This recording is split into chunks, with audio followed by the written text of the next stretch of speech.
Hello, everyone, and welcome to the very first episode of the Always in Season podcast. I'm here with Susanna, and starting today, we're going to be talking about all things NFL, covering breaking news. And once we get later into the season, we'll start talking about teams, and we'll give our weekly takes and everything like that. So we're gonna go over a recap of the news from this past NFL week. The first is that in week one of the NFL season on Friday, September 6th, the Packers will be playing the Eagles in Brazil. What do you think about that matchup, Zach?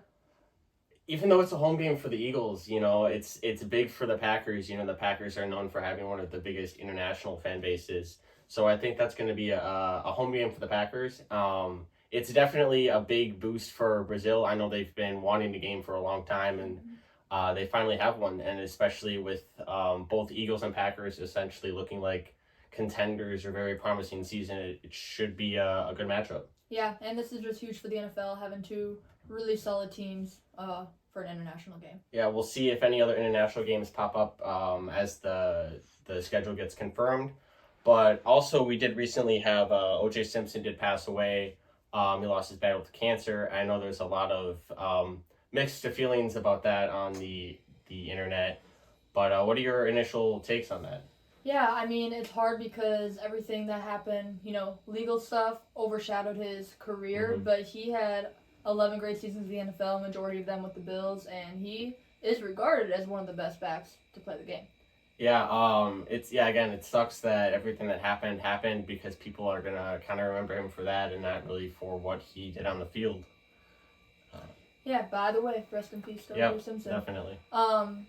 On Deep Cuts with Vic Blends, Tom Brady said that he would be open to coming back and playing. He discusses the potential issue with possibly owning an NFL team and how that can be in play.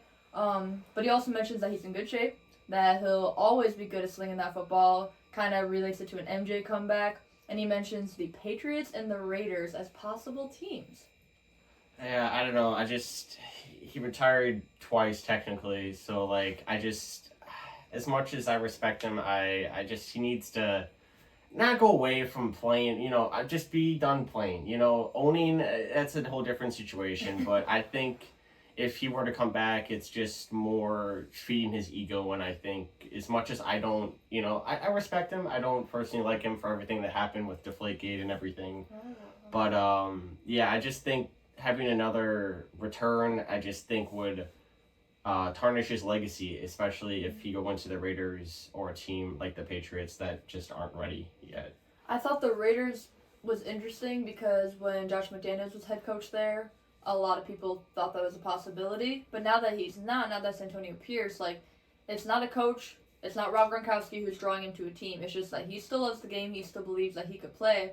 And his big thing when he was retiring is that he didn't want to be sitting at home watching players that he thought he was better than. So that if he thinks he's still good enough to play, even approaching age 47, it's an interesting storyline. Who knows if it'll actually happen, but it's fun to talk about, especially when there's no games right now. Yeah, I just think, I don't know. I don't see it happening, but again, like you said, he's pushing 50, so it's like, I get the quarterback is not, you don't have to be the most physically in shape to be, an NFL quarterback, but 47 is not a fun age to be playing football, and then obviously taking those hits from D linemen at that age is not going to be fun. So, kind of keeping with the news, obviously the Rashee Rice news came out. He did turn himself in, I believe it was yesterday or the day before. It just sucks to see another young star that, seemed to have everything on a contending team coming off for Super Bowl, just made some dumb mistakes. Yeah, for those who don't know, it was like a hit and run situation. Says he was going 119 miles an hour 5 seconds before the hit. On Thursday there was a warrant out for his arrest. He did end up turning himself in, but it's 8 charges, and he ended up paying the $40,000 bond and was released. I just wonder what the Chiefs are gonna do about it. Are they gonna release him? Are they gonna keep him just kind of blow over? But like you said, it does kind of suck. I mean, just coming off a Super Bowl win, why do that? Why mess that up? Yeah, I think you see it a lot with teams, especially with when they're with the gambling. It's a different situation, but teams have no problem releasing him from the team. But then again, I mean, he's young. He made a mistake, and we'll see if he plans to correct it and if he even gets a chance to correct it. Yeah. Now, we do have a shining moment. Jason and Travis Kelsey both received their diplomas in a special celebration ceremony. They each attended the University of Cincinnati, but they both missed their original graduation ceremonies. And I just love seeing two players who have great careers in the NFL, still how important it is for them to receive that diploma. Yeah, I mean, everybody loves the Kelsey brothers. I would say Jason more than Travis, but just to see both of them continuing to still get their education and finishing off their education, even though they're seem to have everything at this point. Jason did retire this offseason, so props to him for an amazing career. Obviously, a first ballot Hall of Famer. We'll see how long Travis keeps playing, but with Pat Mahomes, I don't see a reason for him to quit anytime soon. Yeah. But good for them. So now that we've covered all the breaking news, let's just talk about a brief recap on free agency. This was a big free agency for a lot of teams, both positive and negative. But what are your initial thoughts, Susanna, on all the free agency moves? Well, Kirk Cousins is a Falcon. Saquon's an Eagle. Russell Wilson and Justin Fields are both Steelers. Derrick Henry is a Raven, and Keenan Allen is no longer a Charger. So we will go over our top 5 moves in free agency, which teams we believe got better and which teams got worse. We'll discuss the most surprise signings and more. So let's get into it. Alrighty, now we are going to go over our top 5 free agency moves. Zach? For number 5, I had Tyron Smith to the Jets on a 1-year, $6.5 million deal. Obviously, Aaron Rodgers, 4 snaps in last year for his Achilles. And it's from the left tackle, from his blind side. So I think you take one of the biggest and one of the best left tackles in football. Although he was hurt last year, he's still Tyron Smith, one of the better left tackles in the league, and it's only a 1-year deal.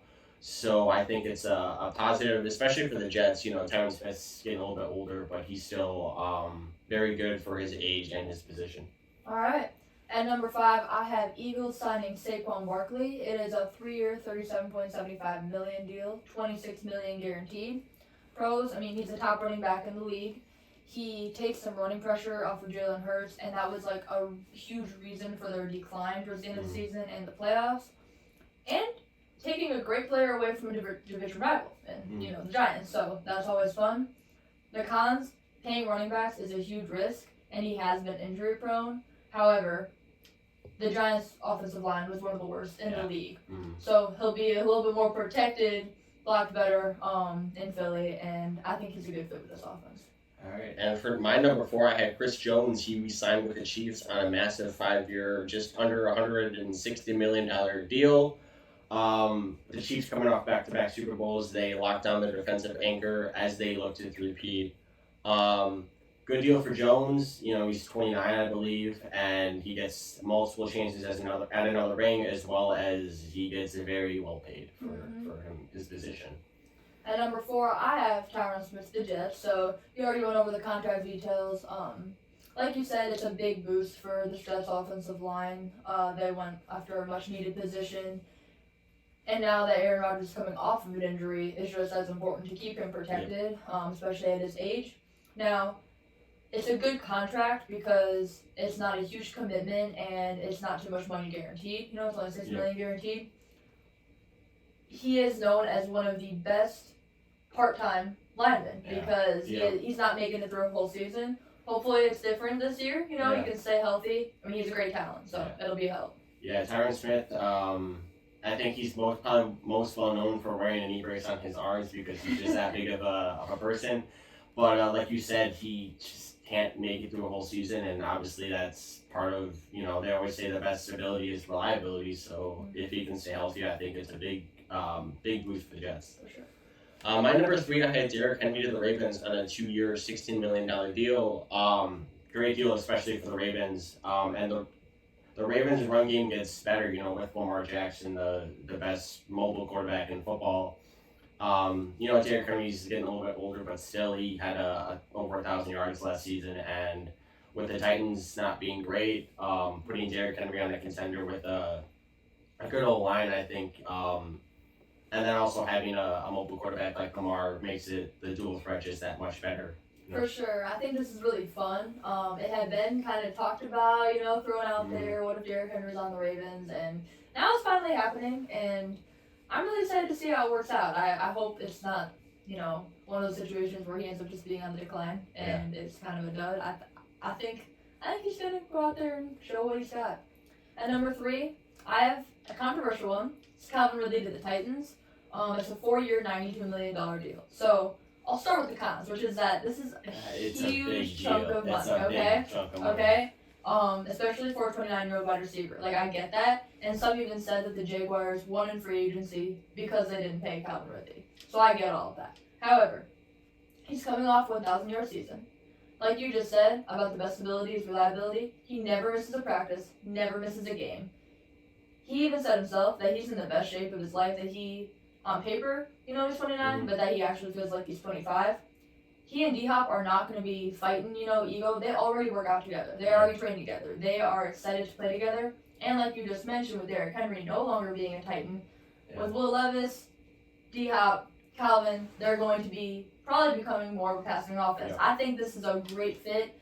Again, he's going to have to prove a lot of people that he deserves this contract, but I'm really excited to see how this turns out. Yeah, we'll see. Like you said, that's a big chunk of money for a guy who's, I would say, past his prime, but he's 29. NFL receivers, their prime is so small. But we'll see if it pays off for them. It's a big chunk of money, but yeah, we'll see.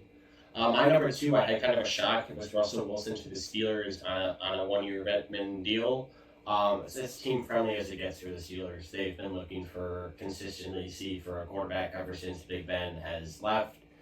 And with the Broncos paying about $39 million of his contract, Russ has the money, and he has, the situation last year in Denver is probably as bad as it gets for him. And now you have a Hall of Fame coach like a Mike Tomlin who's has the defense there for him, and Russ has to just step in and execute. And I think going from Sean Payton to Mike Tomlin is a big difference for Russ. And again, Batman is great for the Steelers, and Russ gets paid, so there's positives for both sides. For sure, and I'm just happy that he's going to a team that truly wants him. Yeah. And I think Mike Tomlin, I know he's a defensive guy, but I'm excited for him because since Big Ben, he hasn't had a quarterback that can feel like he has a quarterback who's really leading his offense. And so I'm just really looking forward to seeing how Russ fits in, and I think they're going to be making a fight for the playoffs. It's a tough division. It's a really tough division, but I'm excited to see how it works out. At number 2, I also have a quarterback move. The Falcons signing Kirk Cousins. It's a 4-year, $180 million deal, $100 million guaranteed. The pros are that Kirk Cousins is an accurate thrower of the football, and they have a young, solid core around him. A huge thing that I think is not being talked about enough is that Kirk is bringing a great veteran leadership to this locker room, and he wants to be a Falcon. He is excited about this opportunity, and he's had 4,000 yards 4 of the last 6 seasons. Cons, again, he's coming off of an injury. That sucks. Yeah. And it is a huge chunk of money to commit to somebody who is older and coming off an injury. But before his injury, he was a top 5 quarterback last season, and there's literally no argument there. Yeah. He was top 5, and I think that he gets a lot of hate for only having 1 playoff win. But playoff wins, that is a team game. Yeah. That's a team stat completely. And I don't know. Something about this just feels right. It feels like it's a really good fit. And now the Falcons don't have to be going into the game who's our quarterback, or even going to the draft okay, we have to draft the next guy. They have Kirk. Yeah. They're set. I think, like you said, with the new coach at the helm, there is that 1 playoff win, and I think there is, yes, it's a team accomplishment in some aspect, but the 1 playoff win was the Minneapolis Miracle. Mm-hmm. But I think, I don't know, for me, it's a lot of money for a guy, especially coming off an Achilles tear, which is not fun to come back. And Kirk's, a little bit older, but I think like you said, bringing that veteran leadership to the Falcons, I think is a big deal, especially with young guys like Bijan, who need that veteran leadership. And I think hopefully they can turn it around. I don't know as far as contending goes with the playoffs, Yeah. but he's there for 4 years, so he can definitely make his impact there. And one more thing, the reason that the money doesn't concern me as much is because if you just look at the rest of their offensive core, which is younger, those guys are still on rookie contracts. They're not needing to go and spend a lot of that money elsewhere. So that's why I'm like, all right, they're getting, it is a lot of money, but now they're set with their quarterback. My number one was Saquon to the Eagles on you talked about it, 3 years, 38 million roughly. Big boost for the Eagles. Despite them losing Jason Kelsey, I think that this is a big boost to their offense, and at the same time, it just completely diminishes the Giants. Saquon was their only bright spot. They're paying Daniel Jones $50 million, which is not looking like he was even worth half that at this point. So I think Saquon is, he got paid pretty healthy, and then obviously I think going on a contender like the Eagles, it's a win-win for both sides. Yeah, for sure. And I already touched on the Eagles and Saquon, but I'm just really hoping that he stays healthy. Yeah, that's my main that's thing. the big thing. Yeah. At number one, I have Xavier McKinney to the Packers. It's a 4-year, $67 million deal. The pros, he fits perfectly in Green Bay's new defensive scheme. When Ryan Gutekunst, the GM, talked about what they were looking for, he fills all the boxes. Yeah. And this was the position that the Packers needed to get right. Safety was their biggest void, and he was the best safety in free agency. Yeah. The cons are that it's a big chunk of money. Again, it's a running theme. He's now one of the highest paid safeties in the NFL. I believe, yeah. Yeah, but I think that it's a really good fit, especially with they got Jair at corner. They have some young guys at corner, and Carrington Valentine and Corey Valentine, and I just think that this team is really just showing that they're going all in by investing heavily in a position that they need to get. I think the biggest thing was getting the new D coordinator in there. Joe Barry had been kind of, fans had been wanting him out for a while.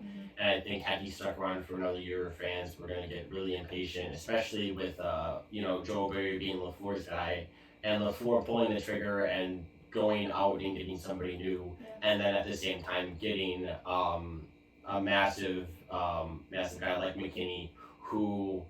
a lot of people thought that the Giants were going to do everything in their power to keep him.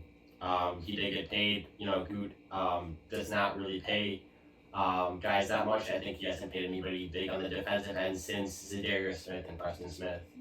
But yeah, I think it's the biggest hole filled in the Packers, I would say, team. Not just defense, but it'll be interesting to see how McKinney meshes well with guys like Jair, who is one of the leaders on that team, but I think with the young offense having the security on defense, I think they're primed for another deep playoff run. 100%. So now that we've kind of covered our top 5 on our best free agency signings, let's just talk about teams in general that won, lost. I think the biggest team was the Texans. They saw the season that they had and they said we need to be aggressive, and they definitely did that. The biggest trade obviously was Stephon Diggs. That was kind of out of left field. Diggs obviously was unhappy there in Buffalo, but I think the whole situation with Diggs, it's interesting, especially with the contract details.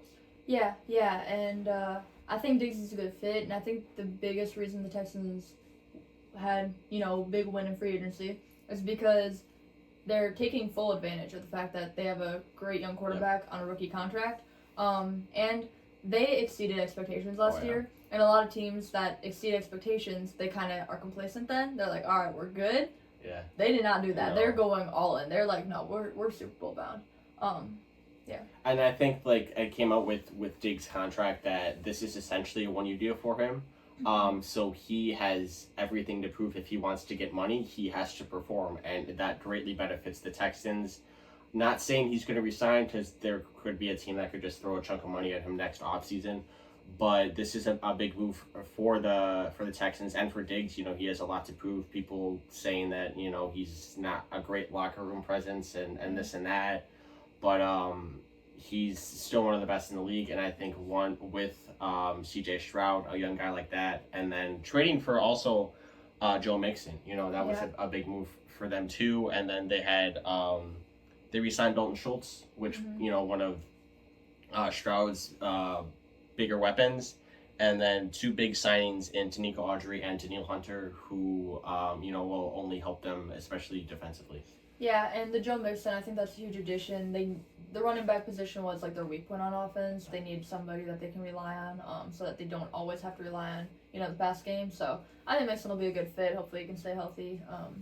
It's fun. And then just kind of going back to Diggs, especially, hopefully he can be kind of the leader with young guys like Nico Collins and Tank Dell, guys that were pretty good last year. I don't think it's wrong to say that they have more than one number one, as far as their receivers go. Yeah. But they were aggressive, props to them. They flipped it. They flipped that team so quick, you don't see it ever happen. And they took one really promising season and they look to capitalize on it. Yeah, and I think it's a good fit for Diggs. I think him being a leader, I think that'll bring out a good side of him. Yeah, hopefully. And he's happy there. Yeah. Another team that I do want to mention that had a great free agency was the Kansas City Chiefs. Like you mentioned earlier, keeping Chris Jones. Yes. They also kept Clyde Edwards-Helaire, Drew Quinkle, and they also, they made some additions, with Marquise. So I think the Chiefs did a great job. They always do, and the core of their Super Bowl team is there. Yeah. Kind of looking on the other end of teams that essentially lost free agency was the Cowboys. They didn't do anything, and they lost a lot. Losing Tyron Smith and Tyler Biadasz, one of the better O-linemen in football, and then obviously Tony Pollard. Their running back is it Deuce Vaughn? Yeah. So I don't, coming off a really disappointing playoff run, they were 13-4, 14-3 or something like that. And they just hit a wall in the first round of the playoffs, and they ran into a Packer team that had nothing to lose, and they just got embarrassed, frankly. Yeah. If the Texans, won free agency and the Cowboys lost, the Cowboys even Texas' team? I think it's just this running joke that the Cowboys can't perform in the playoffs, and last year, you hear from Cowboys fans, this is our year, but it never is. It never is. And I just think, not to be critical on the Cowboys, but as long as Jerry's there, I don't think that they're gonna just do anything. But I think the biggest thing is that Jerry thinks he found his guy in Dak. He thinks he found him. In the 4th or 5th round, he found this Gem? This gem, yeah, and he wants to let people know that, hey, I found this guy, and he's gonna pay him what he wants. And Dak is not, I wouldn't say he's not elite, but he can't perform in the playoffs. I don't know. I think the whole Dak thing, I think that's a huge issue for them, because Jerry's all yeah, we paid him, this is our guy, but then he goes and has an MVP caliber season. Yeah. And he was not the reason they lost that playoff game. Was not. He's a reason for a lot of their wins, actually. Mm-hmm. And he's never been a locker room problem. No. But even though he had such a great season, they're kind of oh, we might get rid of him, we might replace him. I think there's a lot of, I don't know, where there's smoke, there's fire. I think there's a lot of drama in the Cowboys, but we can get more into the Cowboys on another episode. Yeah, Loser team for the free agency, I have the Dolphins. They lost a lot of key talent, and then the big names they added are all big risk. They're coming off of injury, or they're on the decline of their career. For example, Jordan Poyer, Shaq Barrett, Jonnu Smith. I like all those players, but I just feel with Tua's only getting older, and that's their quarterback. It doesn't help. Jalen Ramsey, Tyreek Hill, great players, but they put all their money into them. And so now that makes it hard for them to go out and get younger free agents. And so I like the guys they added, but with the key talent that they lost, I feel like their concept of going all in, they just kind of failed at. Yeah, and then I think the biggest question with the Dolphins was they were a really good home team. They played well in warm weather, but then they ran into the cold in Kansas City and they couldn't move the football. And in the playoffs, you're probably gonna have to play a colder team at some point. And that's I love Mike McDaniel. Love what his culture, how he carries himself. Is one of my favorite guys in the league. but like you said, I just think they didn't capitalize on a promising year, and I think there's still a lot of questions on that offense. For sure. Now let's talk about what we believe was the biggest surprise signing. For me, it was Kevin Byard to the Bears. It was a very, very solid safety free agency market, and I'm just confused on, I don't know, this was a head scratcher. They went for a guy that is like not as young as some of the other safeties available, and he's coming off not a great season, and I'm not sure. I don't know. This whole thing was just strange because it seemed like such a rash signing. Like it technically happened before free agency even opened up, and he's like 5 to 6 years older than Xavier McKinney and Cameron Curl, who were available. He was $7 million more expensive than Cameron Curl. Like this just seemed so off, and I just want to make it clear, this is not a knock on Kevin Byard at all. This is a knock on the Bears front office. Yeah, the Bears front office they've made some interesting moves. And then we'll get into the Fields thing later, in a different episode. Yeah. But that's just, maybe next episode when we talk about the draft. But yeah, for my biggest surprise was Aaron Jones leaving the Packers, essentially by choice, but then going to a division rival for not much more than what he was offered. It's not really a known secret that when a guy leaves Green Bay, he ends up in a division rival. Yep. But the Packers paid Josh Jacobs, who's younger. There has been a few questions with Jones's reliability, especially this year with his hamstring injury popping up, and then I think he had the MCL injury. It's just kind of an unfortunate turn of events.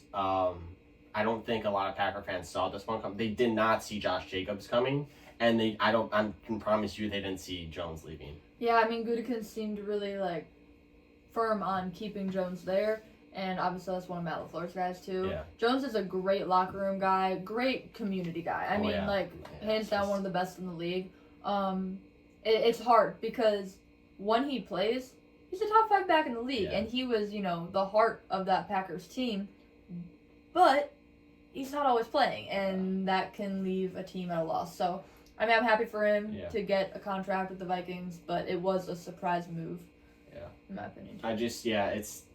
It's going to be interesting next year to see how he carries himself with the Vikings. I love him personally. Great locker room guy, like you said.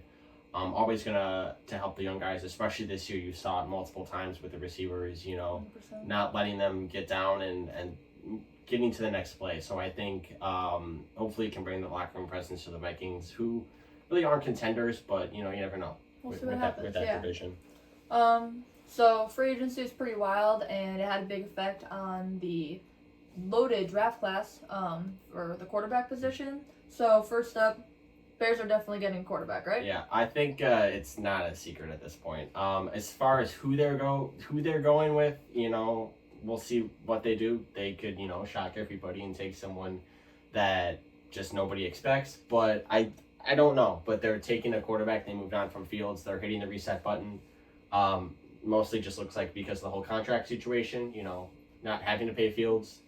But yeah, I think they're definitely going for a quarterback number 1. What if they just shocked everyone and drafted Marvin Harrison Jr.? It wouldn't shock me, but but then again, I think that could have been a route they went had they cut Fields. Yeah. But again, it's the Bears. They surprise everybody all the time with their moves. Yeah.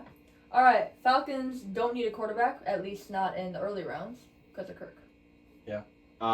Yeah, I think a lot of people thought they were going to maybe trade up a little bit, but now then they got Kirk. So it'll be interesting to see where they go. With Malik Neighbors and Marvin Harrison being, I wouldn't say two of the top receivers. In the draft, it'll be interesting to see where they go. Maybe they trade back now. Yeah. But yeah, not getting a quarterback or not drafting a quarterback is interesting for them. I think they had Desmond Ridder, who was young, but now they kind of went the opposite direction and just went older. Yeah, and I think that's a good fit for them. All right, Vikings are very likely in the hunt for a quarterback, right? Yeah. I won't get too much into it this episode, more next episode, but they, losing Kirk, it's just kind of seems like they're looking towards drafting somebody Yeah. and getting their franchise guy, especially with pretty talented QB draft class this year. Mm-hmm. I would not be shocked if they traded up, but again, if they could stay put and just hope they hit on a later draft pick. Yeah, I mean they have Sam Darnold there, so what they might do is like use the early draft picks to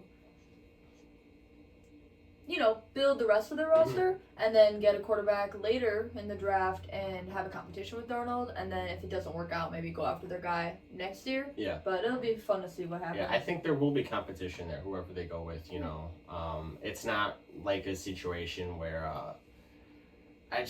I'll get into it more next episode, but like drafting a young quarterback and throwing him into the fire right away is not always the best for everybody. The best time to draft a quarterback is when you don't need one. Exactly. A lot of people don't think that's the right thing to do, but some teams have figured it out. Some teams have not. For sure. Washington and New England have to get this one right. Yeah, especially I would say especially New England. You're trying to find obviously nobody's going to replace Brady like that, but Mac was not. He had a pretty good year. 2 years ago? Last year. Yeah. It was okay. Yeah. And then this year, I just don't know what happened this year. And it's hard though, because who does he have around him? I don't know. The whole situation there is really, really rough. But now, it's all fresh, right? Yep. Bill Belichick's not it there. Tom Brady's been gone long enough where you don't have to be completely in a shadow. They have the third overall pick. Go get your guy. Yeah, and then Washington also. They've kind of just been treading water for what seems like forever. Mm-hmm. Trying to hit on a quarterback. They need to get, like you said, they need to get this one right. Yeah, I think a lot of teams make the mistake when they draft a young quarterback. They're like, okay, this is our guy, but then they're so impatient. It's like, all right, we're gonna give you a year. It didn't work out, but we're not gonna get rid of you right now. We're gonna fire our head coach, and then you didn't work with the new head coach either. Yeah. Okay, now you're gone, and it's just like this back and forth cycle that. Isn't fair to anyone. There's a few teams out there that do that, that just try this endless cycle. There's no such stability around the quarterback. But yeah, I think next episode we'll get more into our mock drafts and, the drafts right around the corner. So, For sure. Yeah. The Giants and Saints could be in play for a quarterback if, the pick and fit feels right. Mm-hmm. It's hard, with Daniel Jones there. You paid him that money. I don't know why you paid him that money, but I don't think they'll go with a quarterback just because they're paying Daniel Jones that money. I think they'll try to put some talent around him to maybe, ignite like this fire, maybe, to get him going. But, I don't think they'll draft a quarterback. But again, it's the draft. You never know what could happen if someone falls, Yeah, I think the Giants have an interesting situation where they could trade back, get some good capital, and if they want to draft someone for competition, in a later round, I could see that happening. Mm-hmm. But they probably don't need to go and try to get their guy this year, like you said, with them paying Daniel Jones. What about the Saints? Saints are a weird team. They signed Chase Young, but I think they're looking for a quarterback, but they're pretty far down there. It's tough. It's tough to trade up, especially in this draft. Teams aren't really going to want to move a whole lot, especially if they want a quarterback. They're not going to be willing to move up. Yeah. So I think maybe one falls to them, but I don't know. It's interesting, their situation. For sure. The Steelers are set for now, which I'm happy about because it just wasn't working out. Kenny Pickett, Mitch Trubisky, trying to find a guy that just finds some stability. They can never find it. Yeah. I didn't love Kenny Pickett when they drafted him out of Pitt, but now with a veteran guy like Russ coming in who has experience winning Super Bowls, I think it's a home run for the Steelers, like I talked about earlier, especially with the contract. But they don't need a quarterback, at least right now. Maybe they do have Fields. They do have Fields. Exactly. So they have to figure out what they're going to do with him because Fields is going to get paid after this year. Because after this year, his rookie deal is up. But hey, you never know. Fields could get thrown in there and maybe prove himself and find himself on on a different team next year. But you know, we'll see if Russ just is the 1 year thing or if he ends up staying there long term. Yeah, the best thing about having Fields and Russ, both of these quarterbacks are going to be playing, with fire. I mean, they want to prove that they deserve to be a starting quarterback in the league. Obviously, Russ is the starter, but hopefully Fields gets his opportunity at some point, and whether it ends up being with the Steelers or he shows some stuff, in a few snaps that he might have throughout the season, and he gets a new opportunity next year, I think the most important thing for both of them was getting a first start, and they have that now. Finally, the Raiders and the Broncos, who have picks, back-to-back, they may be aggressive and go up and get their guy. What do you think about that? I think the Broncos, more than the Raiders, have to get it right. The Raiders are just there's just so many questions that I think just getting a quarterback isn't going to solve all of their problems. I'm not saying that getting a quarterback is going to solve all the Broncos' problems, but yeah, I think back-to-back, I think you could see them attempting to move up, especially with certain teams that don't need a quarterback, maybe trading back or, that are content with where they're at. But yeah, I don't think getting a quarterback is going to solve either of their problems. Yeah, I could agree with you. I think obviously there's a lot that needs to be fixed in both of those teams. But I think those teams both have the potential to make the draft really exciting. You know, like with the trades. Or seeing if somebody falls, like, like when, Rodgers fell or Big Ben fell, like, what's going to happen there? It could happen, If someone falls, you never know. Some teams might just, start calling and say, we need to move up. Yeah. You've seen some teams move back for a quarterback. Like you said, with Rodgers fell. Kind of same with the Packers that, like, they traded back for Love, It's all about what they feel, But yeah, I think that concludes our first episode. We appreciate all you guys listening to our first episode and look forward to next week where we talk about kind of our mock drafts and with the draft right around the corner, what teams are looking to do, So thank you guys again for watching and we'll see you next week. You just skipped over my last part. Did I? Yeah, I was supposed to do the draft preview. Dang it! What? I was like, oh, you're talking. Okay, we're just done. Okay. Oh, my bad. Yeah, it's alright. I'm not gonna make us re-record all of that for that. That was 20 minutes.